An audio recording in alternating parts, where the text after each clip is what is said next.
Les amis, aujourd'hui je vais lire un message qui m'a été envoyé par les anciens. Quelque chose qui a l'air de se transmettre de génération en génération.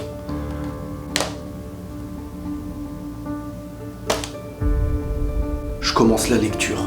À toi, futur de notre communauté, on m'a révélé à moi aussi dans le passé qu'il existait des gens qui aimaient.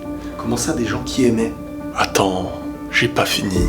À la fin de ce message, tu comprendras, ou peut-être bien même avant. Il viendra un temps où la communauté va changer quelque chose. La naissance de cette nouvelle mode, j'ai envie de dire, de ce virus, ce qu'on appelle l'extrémisme. Et pas n'importe lequel. C'est la nouvelle religion de ceux qui n'ont pas de religion. Et ça peut toucher tous les domaines, mais celui-ci particulièrement. Si je te disais maintenant quel est le thème de cet extrémisme, tu ne me croirais pas. Ou peut-être que si. Et si tu me crois, c'est que forcément tu le vis dans ton présent. J'ai pas beaucoup de temps, mais je vais te donner plein d'indices. Nous les définissons en quelques phrases. Se spécialiser d'une chose qui n'a pas besoin de spécialiste, c'est leur premier rayon. L'utilisation des termes différents pour se sentir connaisseur, le fait de rabaisser ceux qui ne font pas partie des leurs, et faire d'une passion la vie. Et de leur vie qu'une simple passion. La vie n'aura été utile à leurs yeux que de la passion. Et de cette passion, ils n'auront même pas pu faire naître la paix. D'une chose qui se verra créée tout public, pour s'amuser, pour du loisir, pour aller mieux, ils se verront la partager en petites communautés, remplies de haine. Et s'il faut prendre en otage certaines personnes, ils n'hésiteront pas. Et malheur à toi si tu veux aimer ce qu'ils aiment. Ta vision différente sera synonyme de mensonge, de maladresse, ou encore pire, d'idiotie. Tu n'en connaîtras jamais assez à leurs yeux, et si tes connaissances les dérangent, alors ils s'attaqueront à ce que tu n'as pas.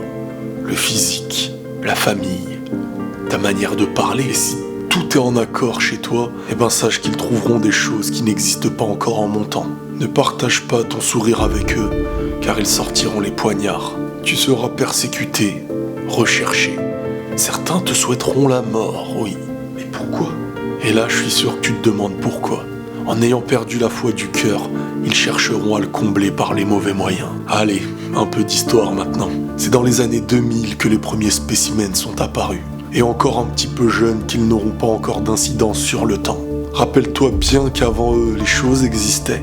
Mais à leurs yeux, tout commence. Il y a des domaines où la science n'en est pas une. La paix n'apporte pas que des sourires.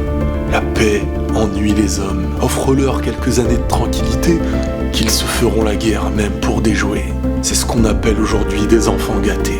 Ce qui est simple sera rendu compliqué, et à leurs yeux, ce sera une juste cause. Ils prendront des positions sur des choses sans incidence, mais refuseront d'en prendre sur des choses liées à l'importance. Tu ne verras ni leur visage, mais tu pourras les lire.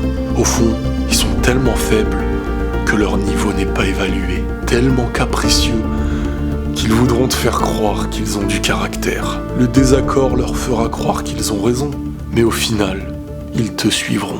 Et juste la patience d'attendre et d'avancer avec tous ces poignards dans le dos jusqu'à la victoire. La grande majorité de leur communauté est très jeune, ils ne connaissent rien de la vie. Et pour cacher leur faiblesse, ils chercheront à se montrer plus forts. Donc laisse-les paraître, car rien ne te fera disparaître. Partage ce que tu as envie, garde le sourire, mais n'oublie pas la vie. Sois passionné, mais contrôle ton cœur, car celui-ci peut aimer au point d'oublier la réalité.